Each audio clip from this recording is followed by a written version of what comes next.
رسول اللہ صلی اللہ علیہ وسلم نے فرمایا، ریشم کا لباس اور سونا میری امت کے مردوں پر حرام ہے اور ان کی عورتوں کے لیے حلال کیا گیا ہے۔ امام ترمذی کہتے ہیں، یہ حدیث حسن صحیح ہے۔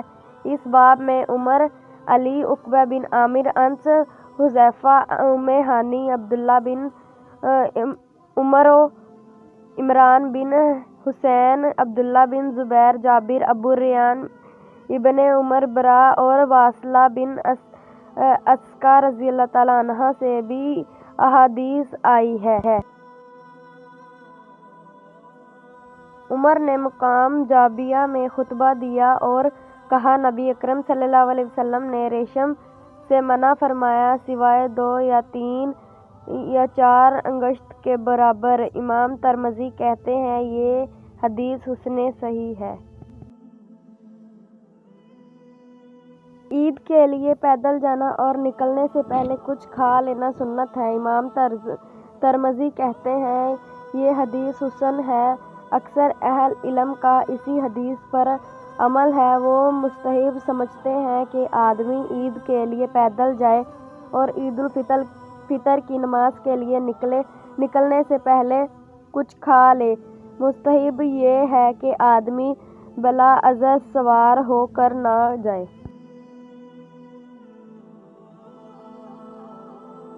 رسول اللہ صلی اللہ علیہ وسلم اور ابو بکر و عمر رضی اللہ تعالیٰ عنہ عیدین کی نماز خطبہ سے پہلے پڑھتے اور اس کے بعد خطبہ دیتے تھے۔ امام ترمذی کہتے ہیں، ابن عمر رضی اللہ تعالیٰ عنہ کی حدیث حسن صحیح ہے۔ اس باب میں جابر اور ابن عباس رضی اللہ تعالیٰ عنہ سے بھی احادیث آئی ہے۔ صحابہ کرام وغیرہ رضی اللہ تعالیٰ عنہ میں سے اہل علم کا اسی پر عمل ہے کہ عیدین کی نماز خطبہ سے پہلے ہوگی، اور کہا جاتا ہے کہ سب سے پہلے جس نے نماز سے پہلے خطبہ دیا وہ مروان بن حکم تھا۔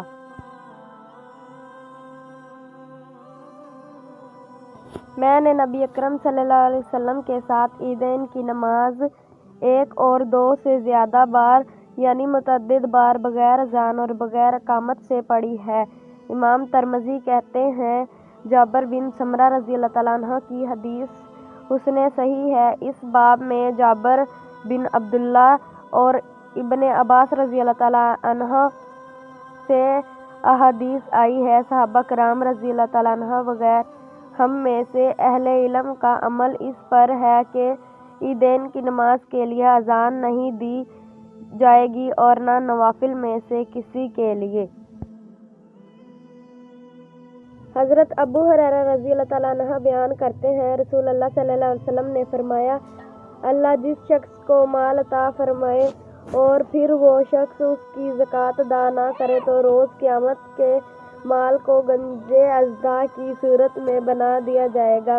اس کی آنکھوں پر 2 نقطے ہوں گے، اس کو اس کے گلے کا ہار بنا دیا جائے گا، پھر وہ اسے جبڑوں سے پکڑ کر کہے گا، میں تیرا مال ہوں، میں تیرا خزانہ ہوں۔ پھر آپ نے یہ آیت تلاوت فرمائی، جو لوگ بخل کرتے ہیں وہ یہ خیال نہ کریں، رواہ البخاری۔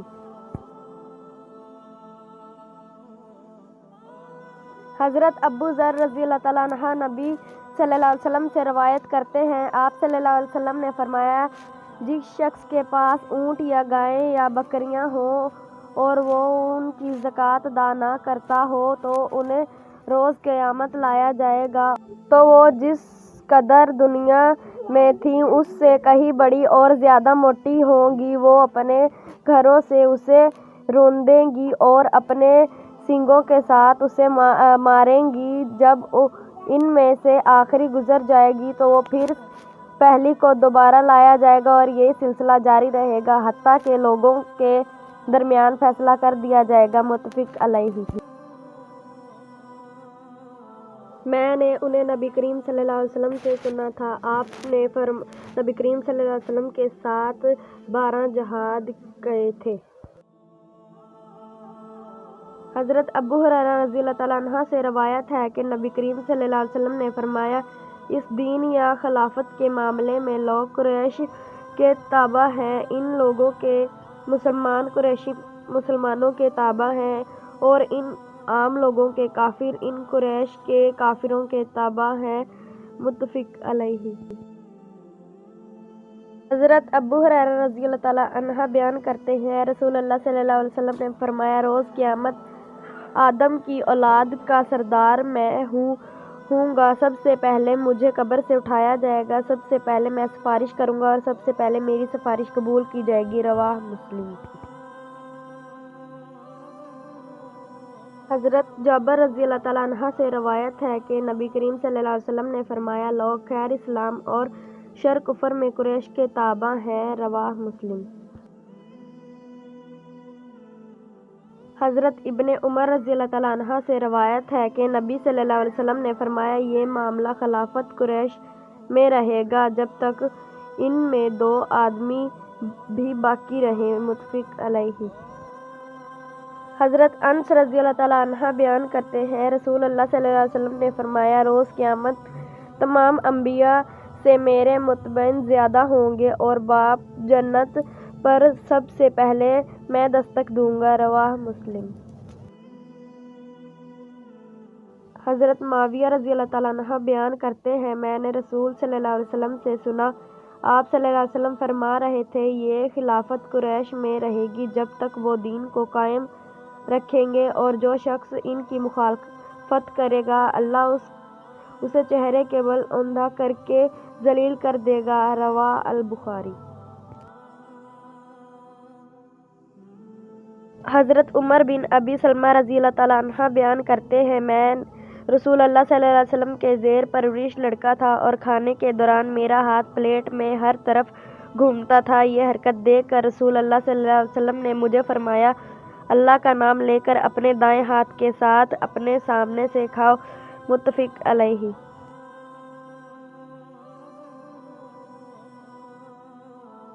حضرت جابر بن سمرہ رضی اللہ تعالیٰ عنہ بیان کرتے ہیں، میں نے رسول اللہ صلی اللہ علیہ وسلم کو فرماتے ہوئے سنا، 12 خلیفوں تک اسلام غالب رہے گا اور وہ سب قریش سے ہوں گے۔ ایک دوسری روایت میں ہے، لوگوں کے معاملات صحیح اور درست چلتے رہیں گے جب تک 12 آدمی ان کے حکمران رہیں گے، وہ سب قریش سے ہوں گے۔ ایک اور روایت میں ہے، قیامت تک دین قائم رہے گا اور ان پر 12 خلیفے ہوں گے اور وہ سب قریش سے ہوں گے، متفق علیہ۔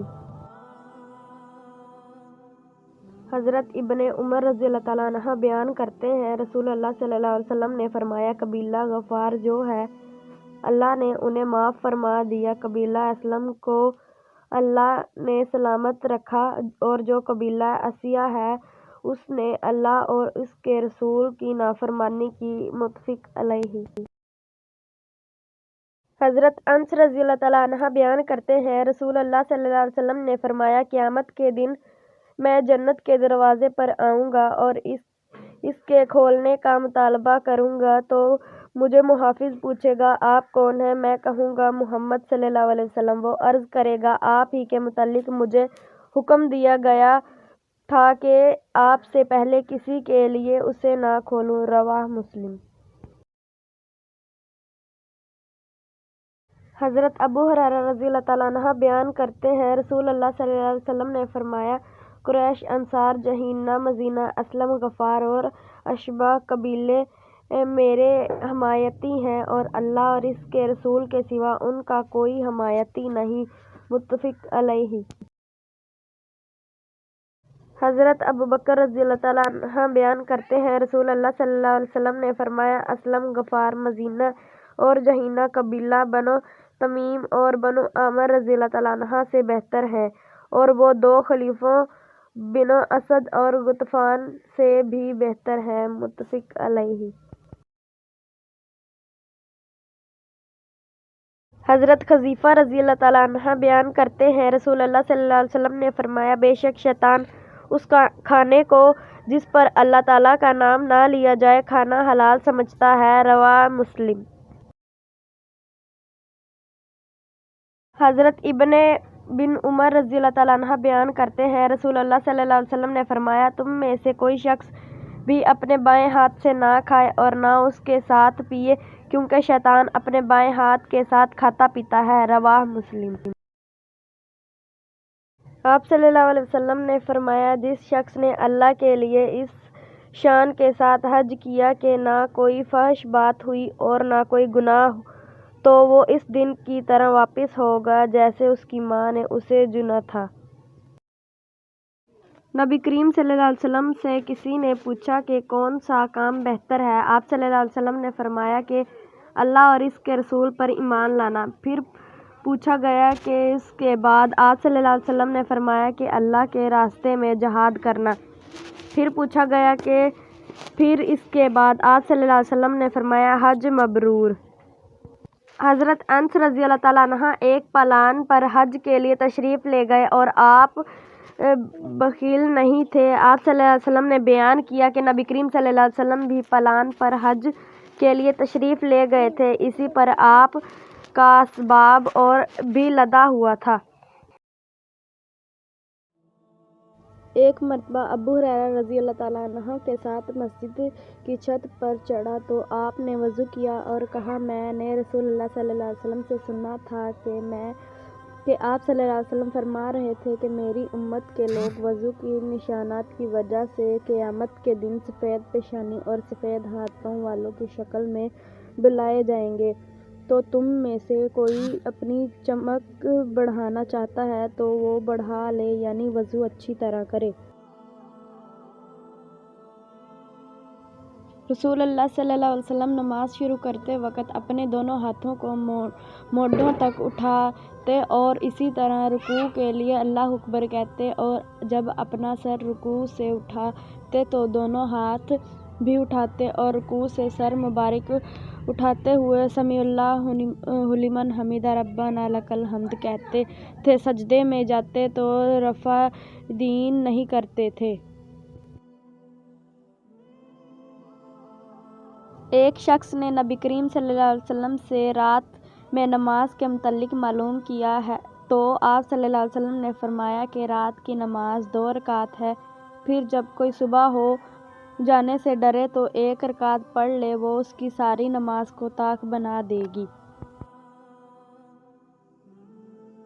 رسول اللہ صلی اللہ علیہ وسلم نے فرمایا، رات کی نمازیں 2 رکعت ہیں اور جب تو ختم کرنا چاہے تو 1 رکعت وتر پڑھ لے، جو ساری نماز کو طاق بنا دے گی۔ قاسم بن محمد نے بیان کیا کہ ہم نے بہت سوں کو 3 رکعت وتر پڑھتے بھی پایا ہے اور 3 یا 1 سب جائز، اور مجھ کو امید ہے کہ کسی کو قباحت نہ ہوگی۔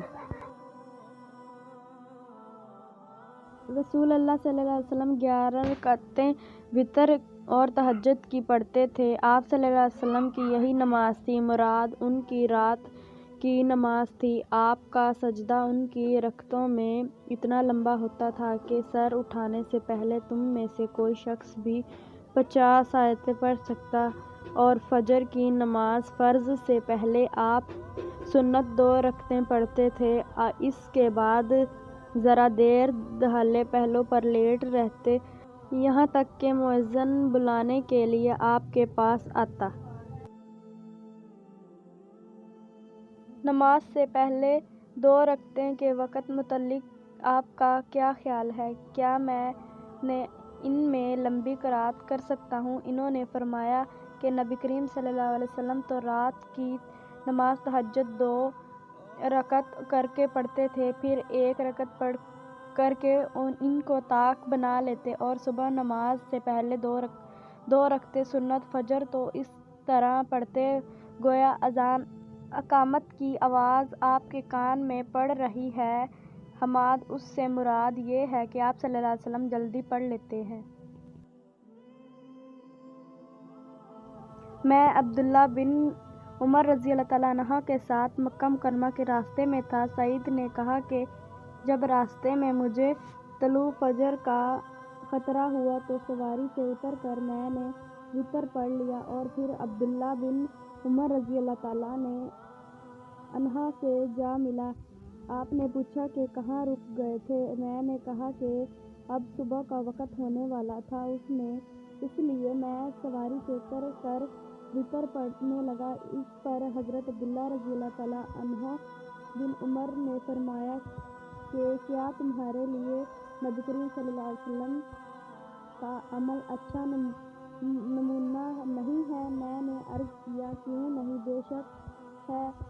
آپ رضی اللہ تعالیٰ عنہ نے بتلایا کہ نبی کریم صلی اللہ علیہ وسلم تو اونٹ ہی وتر پڑھ لیا کرتے تھے۔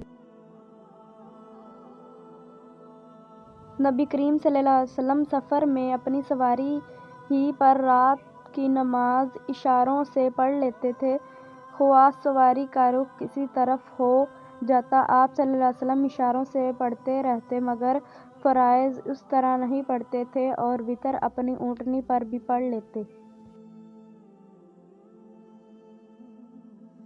نبی کریم صلی اللہ علیہ وسلم نے صبح کی نماز میں قنوت پڑھا ہے؟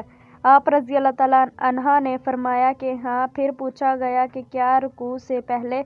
تو آپ صلی اللہ علیہ وسلم نے فرمایا کہ رکوع کے بعد تھوڑے دنوں تک۔ نبی کریم صلی اللہ علیہ وسلم نے فرمایا 3 مسجدوں کے سوا کسی کے لیے کجاوے نہ باندھے جائیں، یعنی سفر نہ کیا جائے۔ ایک مسجد الحرام، دوسرے رسول صلی اللہ علیہ وسلم کی مسجد اور تیسری مسجد اقصیٰ یعنی بیت المقدس۔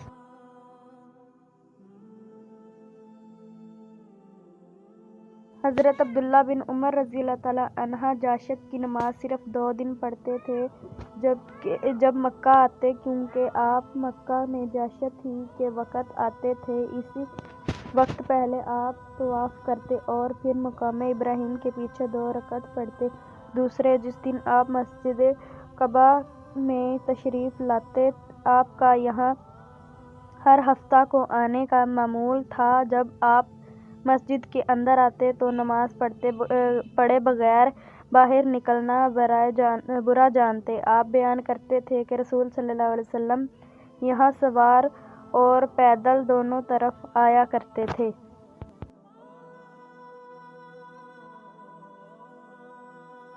نبی کریم صلی اللہ علیہ وسلم نے ان کے ساتھ ان کے بھائی عبد الرحمن کو بھیجا۔ انہوں نے عائشہ رضی اللہ تعالیٰ عنہ کو تنعیم سے عمرہ کرایا اور پالان کو پچھلی لکڑی سے ان کو بٹھا لیا۔ حضرت عمر رضی اللہ تعالیٰ عنہ نے فرمایا کہ حج کے لیے پالانین باندھو، کیونکہ یہ بھی ایک جہاد ہے۔ رسول اللہ صلی اللہ علیہ وسلم نے فرمایا آدمی کے پاس شیطان اس کی نماز میں آتا ہے اور اسے شبہ میں ڈال دیتا ہے، یہاں تک آدمی نہیں جان پاتا کہ اس نے کتنی رکعت پڑھی ہے۔ چنانچہ تم میں سے کسی کو اگر اس کے قسم کا شبہ محسوس ہو تو اسے چاہے کہ وہ بیٹھے بیٹھے سہو کے 2 سجدے کر لے۔ امام ترمذی کہتے ہیں یہ حدیث حسن سے صحیح ہے۔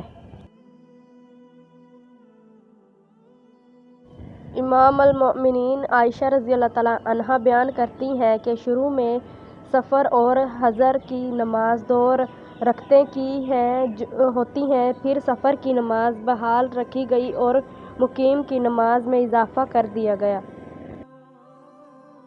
حضرت عقبہ بن عامر رضی اللہ تعالیٰ عنہ کہتے ہیں کہ میں نے رسول اللہ صلی اللہ علیہ وسلم سے کہا اے اللہ کے رسول، کیا سورہ الحج میں 2 سجدے ہیں؟ آپ نے فرمایا ہاں، اور جو یہ نہ کرنا چاہے وہ ان کی تلاوت ہی نہ کرے۔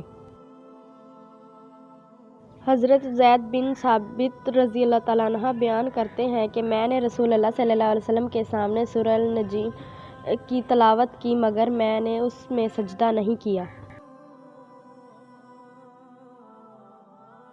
حضرت عبداللہ بن عمر بن الیاس رضی اللہ تعالیٰ عنہ بیان کرتے ہیں نبی کریم صلی اللہ علیہ وسلم نے فرمایا مجھے اضحیٰ کے دن کے متعلق حکم دیا گیا ہے کہ اسے بطور عید مناؤ، جسے کہ اللہ عز و جل نے اس کی امت کے لیے خاص کیا ہے۔ ایک آدمی نے کہا فرمائیے کہ اگر مجھے دودھ کے جانور کے سوا کوئی جانور نہ ملے تو کیا میں اس کی قربانی کر دوں؟ آپ نے کہا نہیں، بلکہ اپنے بال کاٹ لو، ناخن مونچھیں تراش کر لو، زید صاف کر لو، اللہ کے ہاں تمہاری یہی کامل قربانی ہوگی۔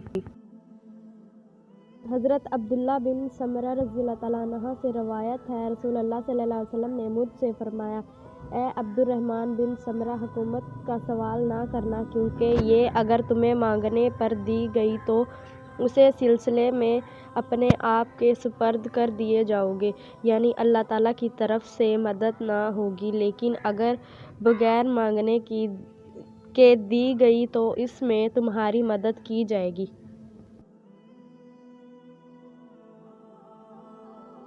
جناب جنادہ بن ابی امیہ رحمۃ اللہ نے حضرت عبادہ بن صامت رضی اللہ عنہ سے اس حدیث کی مانند روایت کی اور پہلی روایت زیادہ کامل ہے۔ میں نے عرض کیا، اے اللہ کے رسول، اس کی بابت آپ کی کیا رائے ہے؟ تو آپ نے فرمایا، یہ انگارہ ہے جسے تو نے اپنے کندھوں سے درمیان میں ڈال لیا ہے۔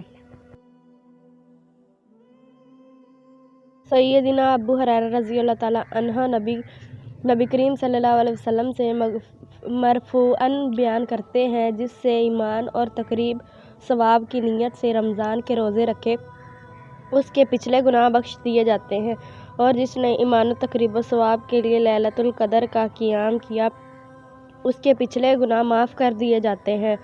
امام ابو داؤد کہتے ہیں کہ یحییٰ بن ابی کثیر اور محمد بن عمرو نے ابو سلمہ سے ایسے ہی روایت کیا ہے۔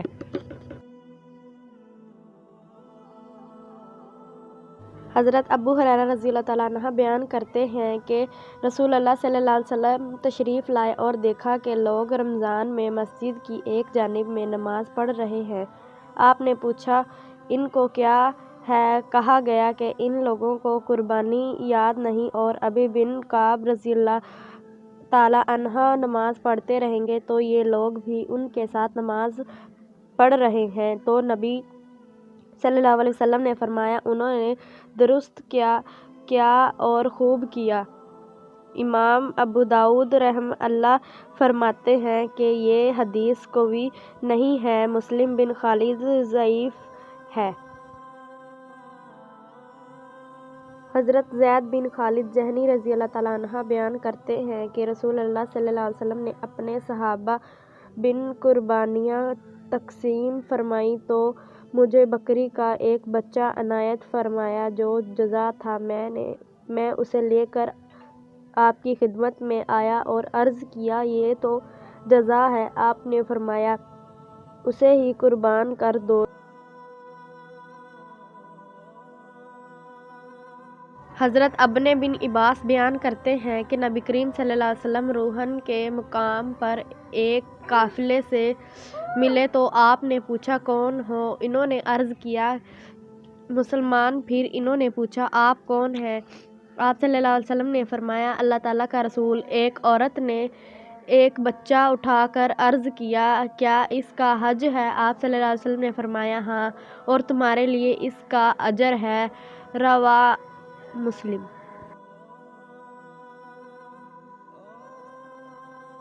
حضرت بن عباس رضی اللہ عنہ بیان کرتے ہیں کہ خثعم قبیلہ کی ایک عورت نے عرض کیا، اللہ کے رسول، اللہ کا اپنے بندوں پر جو حج کا فریضہ ہے، اس نے میرے بوڑھے باپ کو اس حال میں پایا کہ وہ سواری پر صحیح طرح بیٹھ نہیں سکتے، تو کیا میں ان کی طرف سے حج کروں؟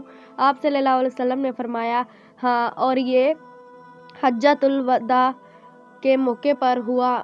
متفق علیہ۔ حضرت ابن بن عباس رضی اللہ عنہ بیان کرتے ہیں، ایک آدمی نے نبی کریم صلی اللہ علیہ وسلم کی خدمت میں حاضر ہوا تو اس نے عرض کیا، میری بہن نے حج کرنے کی نذر مانی تھی لیکن وہ فوت ہو چکی ہے۔ تو نبی کریم صلی اللہ علیہ وسلم نے فرمایا، اگر اس پر قرض ہوتا تو کیا تم اسے ادا کرتے؟ اس نے عرض کیا، جی ہاں۔ تو آپ صلی اللہ علیہ وسلم نے فرمایا، پھر اللہ کا قرض بھی ادا کرو، وہ تو ادائیگی کا زیادہ حقدار ہے۔ متفق علیہ۔ حضرت ابن بن عباس رضی اللہ عنہ بیان کرتے ہیں، رسول اللہ صلی اللہ علیہ وسلم نے فرمایا، کوئی آدمی کسی عورت کے ساتھ خلوت اختیار کرے نہ کرے، کوئی عورت محرم کے بغیر سفر کرے۔ ایک آدمی نے عرض کیا، اللہ کے رسول، فلاں فلاں عضو میں میرا نام لکھ لیا گیا ہے جبکہ میری اہلیہ حج کرنے کے ارادہ رکھتی ہے۔ آپ صلی اللہ علیہ وسلم نے فرمایا جاؤ اور اپنی اہلیہ کے ساتھ حج کرو، متفق علیہ۔ حضرت عائشہ رضی اللہ تعالیٰ عنہا بیان کرتی ہیں میں نے نبی کریم صلی اللہ علیہ وسلم سے جہاد پر جانے کی اجازت طلب کی۔ آپ صلی اللہ علیہ وسلم نے فرمایا تمہارا جہاد حج ہے، متفق علیہ۔ حضرت ابن بن عباس رضی اللہ تعالیٰ عنہ بیان کرتے ہیں رسول اللہ صلی اللہ علیہ وسلم نے اہل مدینہ کے لیے ذو الحلیفہ، اہل شام کے لیے جحفہ، اہل تجد کے لیے قرآن منازل اور اہل یمن کے لیے یلملم کو میقات مقرر کیا اور ان کے لیے ہیں اور ان کے علاوہ ان راستوں سے آنے والوں کے لیے جبکہ وہ حج اور عمرہ ادا کرنے کا ارادہ رکھتے ہوں اور جو ان مواقیت کے اندر کی جانب رہتا ہے تو وہ اپنے گھر سے احرام باندھے گا اور اس طرح اور حتیٰ کہ مکہ والے مکہ سے احرام باندھیں گے، متفق علیہ۔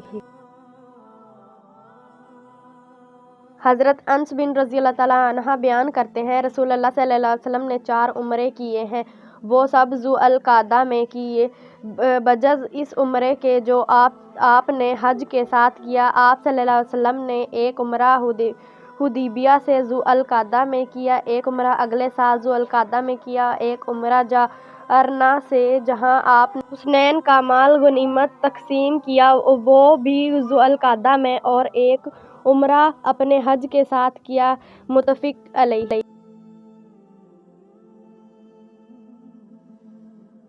حضرت کثیر بن عبداللہ اپنے والد سے اور وہ اپنے دادا سے روایت کرتے ہیں انہوں نے کہا رسول صلی اللہ علیہ وسلم نے فرمایا قوم کی آزاد کردہ غلام انہی میں سے ہے، قوم کا خلیف انہی میں سے ہے اور قوم کا بھانجا انہی میں سے ہے، رواہ الدارمی۔